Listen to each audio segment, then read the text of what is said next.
Hello friends, आप सभी का अपने HDS ट्यूटोरियल पर स्वागत है। आज हम लोग क्लास सिक्स का इतिहास का क्वेश्चन आंसर करेंगे चैप्टर 1। तो देखिए चैप्टर 1 का नाम है कब, कहाँ और कैसे। तो उसका सबसे पहले देखते हैं हम लोग। आइए जानने का पहला नंबर देखिए, रिक्त स्थानों की पूर्ति कीजिए। क नंबर देखिए, बीते दिनों के मानवों की कहानी को खालिस्तान कहते हैं। तो इसका आंसर हो जाएगा इतिहास। बीते दिनों के मानवों की कहानी को इतिहास कहते हैं। फिर देखिए ख नंबर, भारत देश का एक अन्य नाम खालिस्तान भी है। तो इसका आंसर हो जाएगा हिंदुस्तान। ओके, भारत देश का एक अन्य नाम हिंदुस्तान भी है। फिर देखिए ग नंबर, खालिस्तान भारत का सबसे पुराना धर्म ग्रंथ है। तो इसका आंसर हो जाएगा वेद। ओके, वेद भारत का सबसे पुराना धर्म ग्रंथ है।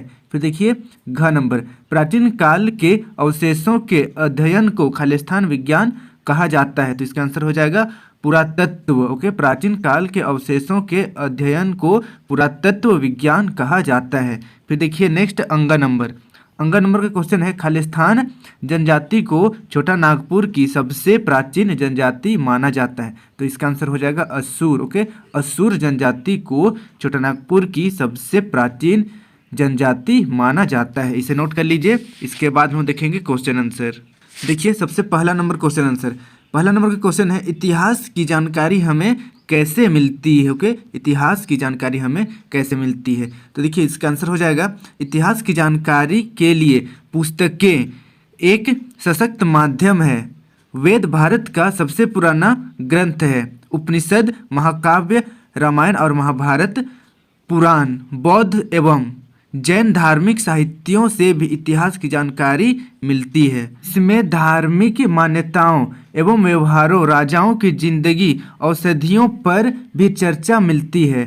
चंद्रगुप्त मौर्य के प्रधानमंत्री चाणक्य की रचना, अर्थशास्त्र व कश्मीरी कवि कल्हण की राजतरंगिणी जैसी गैर धार्मिक पुस्तकों से भी भारतीय इतिहास को समझने में आसानी होती है। ओके, आप चाहे तो यहाँ तक भी आंसर लिख सकते हैं, और अगर आपको लग रहा है कि आंसर छोटा है तो आप आगे बढ़ सकते हैं। क्लियर है? आप अगर छोटा आंसर चाहते हैं तो यहाँ तक लिखिए। क्लियर है? ओके ओके, इतना तक आंसर काफ़ी है। अब आगे मैं पढ़ के सुना देता हूँ। अगर आपको लंबा लिखना है तो आप लंबा लिख सकते हैं। आगे लिखा हुआ है देखिए, कई विदेशी लेखकों ने भी भारतीय इतिहास के बारे में लिखा है। प्राचीन भारत के भारतीय इतिहास के बारे में ज़्यादातर जानकारी हमें पुरातत्व विभाग द्वारा जुटाई गई सबूतों से मिलती है। उपरोक्त तथ्यों से हमें इतिहास की जानकारी मिलती है। ओके, आप यहाँ तक लिखिए। अगर आपको लंबा लग रहा है तो आप यहाँ तक भी लिखेंगे तो आंसर सही होगा। ओके, अब हम लोग बढ़ते हैं सेकेंड नंबर की ओर। सेकेंड नंबर का क्वेश्चन देखिए, सेकेंड नंबर का क्वेश्चन है, प्रागैतिहास और इतिहास में क्या अंतर है। तो देखिए प्रागैतिहास और इतिहास में क्या अंतर है। तो इसका आंसर आप इस तरीके से लिख सकते हैं। उत्तर देखिए, लिखने की कला सीखने के पहले भी मानव लाखों वर्षों पहले तक इस धरती पर रह चुका था। जिस काल में मनुष्यों का कोई लिखित साक्ष्य नहीं मिलता है उसे प्रागैतिहासिक काल कहा जाता है। बाद में इंसानों ने लिखना सीखा। मानव की प्रगति की कहानी के उस भाग को इतिहास कहते हैं जिसके लिए लिखित विवरण मिलते हैं। आद्य ऐतिहासिक काल उसे कहते हैं। ओके, तो देखिए प्रागैतिहास वैसा काल को कहते हैं जिसका लिखित प्रमाण नहीं मिलता है। जैसे डायनासोर के ज़माने में लिखने पढ़ने का कुछ भी साधन नहीं था। अगर इंसान था भी या नहीं था पता नहीं, लेकिन अगर था भी तो उस वक्त का मानव नहीं लिखा कुछ भी, तो उसको बोलते हैं हम लोग प्रागैतिहास। और इतिहास कहने का मतलब कि जैसे हम लोग देखते हैं महाराणा प्रताप, लक्ष्मी रानी मतलब लक्ष्मी बाई, ओके, और जैसे अकबर, ये सब का लिखित प्रमाण मिलता है तो उसको बोल सकते हैं हम लोग इतिहास। इसे नोट कर लीजिए। इसके बाद में बढ़ते हैं थर्ड नंबर की ओर। थर्ड नंबर का क्वेश्चन देखिए, थर्ड नंबर का क्वेश्चन है, पांडुलिपि से आप क्या समझते हैं। तो देखिए पांडुलिपि से आप क्या समझते हैं, इसका आंसर हो जाएगा, अतीत में पुस्तकों को हाथ से लिखा जाता था जिसे हम पांडुलिपि के नाम से जानते हैं।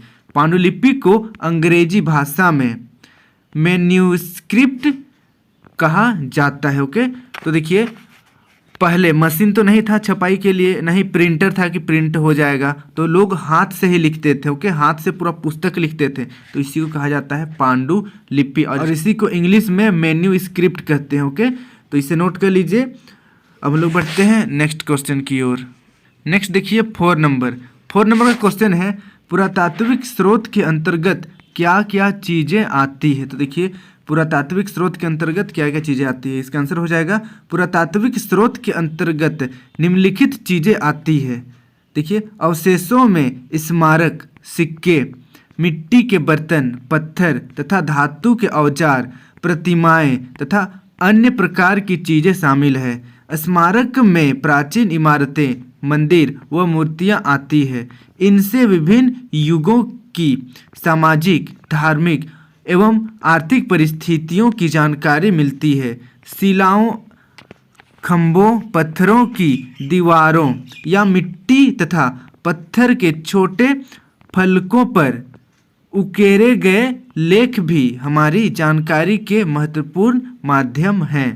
तो ये सब इसका आंसर हो जाएगा, तो इसे नोट कर लीजिए। उसके बाद हम बढ़ते हैं नेक्स्ट 5 नंबर की ओर। 5 नंबर का क्वेश्चन देखिए। 5 नंबर का क्वेश्चन है, हमारे देश को किन किन नामों से पुकारा गया है। तो देखिए ये इंपॉर्टेंट है, हम सभी भारतवासी हैं, हमें जानना चाहिए कि हमारे देश को किन किन नामों से पुकारा गया है। तो इसका आंसर हो जाएगा, अपने देश के लिए हम इंडिया या भारत जैसे नामों का प्रयोग करते हैं।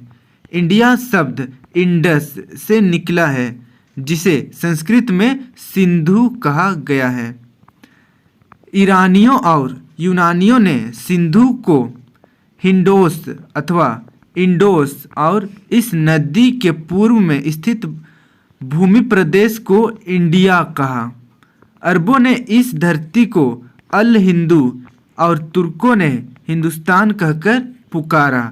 तो इस तरीके से देखिए इंडिया को कई नाम से जाना जाता है, जैसे इंडिया कहा जाता है इंग्लिश में, हिंदी में भारत, और इंडस भी पहले कहा जाता था। ओके, जिसका संस्कृत में मीनिंग होता है सिंधु, और कुछ यूनानी लोग इसे इंदोस यानी कि इंडोस भी कहते थे। अरबी लोग इसे देखिए अल हिंद, और तुर्कों लोग इसे हिंदुस्तान कहते थे। तो इस तरीके से हमारा चैप्टर 1 का क्वेश्चन आंसर कंप्लीट हुआ। आई होप आपको वीडियो पसंद आया होगा। वीडियो अच्छी लगे तो वीडियो को लाइक करके अपने दोस्तों के साथ शेयर करें, और इसी प्रकार के मेरे सभी वीडियो देखने के लिए इस सब्सक्राइब बटन को प्रेस करके सब्सक्राइब करें, और साथ ही यहाँ पर बेल आइकन को ऑल में क्लिक करें। इसके बाद HDS ट्यूटोरियल को टच करें, आपके सामने कुछ इस तरीके का पेज ओपन हो जाएगा। अब आपको प्लेलिस्ट पर टच करना है, आपके सामने कुछ इस तरीके का मेरा सारा प्लेलिस्ट ओपन हो जाएगा, क्लास 6, 7, 8, 9 सब्जेक्ट वाइज और चैप्टर वाइज। तो यहाँ से आप सारा वीडियो मेरा देख सकते हैं। धन्यवाद।